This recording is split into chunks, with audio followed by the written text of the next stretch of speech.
Yaxshi akalarim. Mendan juda ko'pchilik ba'zi bir aka-ukalarimiz so'rashadi, "Abduhol, nechta farzandingiz bor?" deb. Men 2010-yil uylanganman. Birinchi farzandim 2023-yil iyulda tug'ilganlar.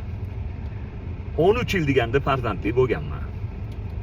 Men doim o'sha har yili Xudo xolasa umidimni uzmasdim. Xudo xolasa farzandli bo'laman deb shu raddomni eshigini tagiga borib, shuni reshutgani ushlab, qachon kelarkinman, qachon men ham farzandli bo'larkinman deb 1 soat havas qilib o'sha yerda tomosha qilib turardim.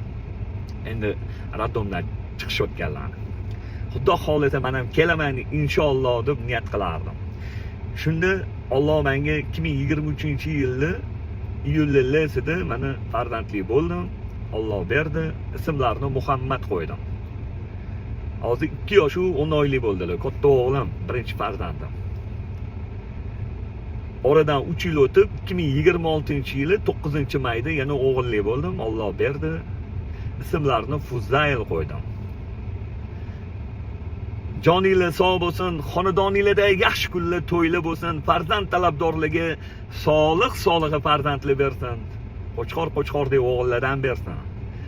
Bir jamligimiz, mehr oqibatimiz yo'qolmasin, yuzinglardan tabassum arimasin, doim xursand bo'lib yuringlar. Men hayotdan nolimaganman, doim xursand bo'lib yuraman.